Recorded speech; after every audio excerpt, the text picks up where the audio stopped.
Vertical hemming stitch. At the end of this class, you will be able to sew a vertical hemming stitch. Let's see how to sew a vertical hemming stitch. Step 1. Hemming is always done on a hem. So first fold the edge of the fabric to do the vertical hemming stitch.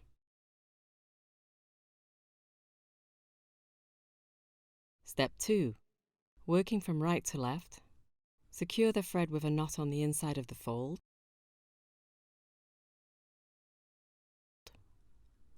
Bring the needle out through the fold and insert it into the flat piece directly below.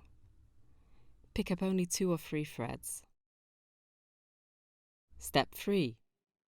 Insert the needle back down into the folded edge.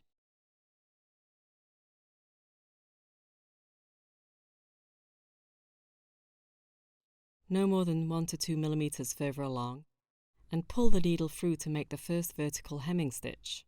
Continue along the hem in the same way.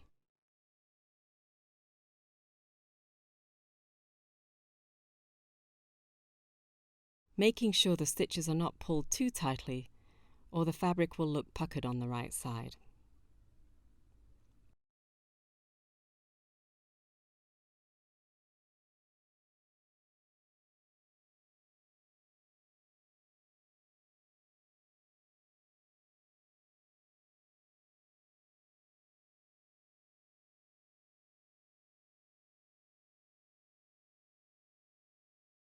Step 4. When you reach the end of the hem, end the stitch by pulling the needle through the loop of the last stitch and tighten the knot. Do it twice to secure the stitch.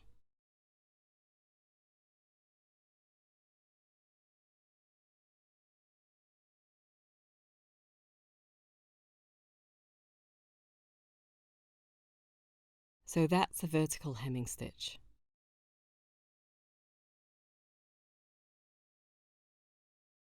This is what the right side of the vertical hemming stitch looks like.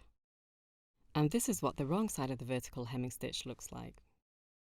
With that, we come to the end of this class. Before we leave, let's recall what you've learnt in this class.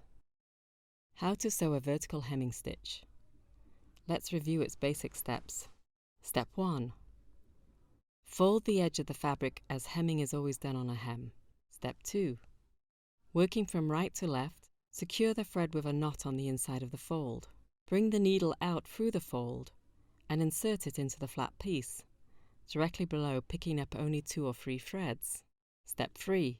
Then insert the needle back down into the folded edge, no more than 1 to 2 millimeters further along, and pull the needle through to make the vertical hemming stitch. Step 4. At the end of the hem, finish the stitch with 2 knots. Hopefully now you are capable to sew a vertical hemming stitch. Before I take your leave, a note to remember. As with any skill, the more you practice, the more the skill becomes your second nature. Take our next class to learn about the buttonhole stitch.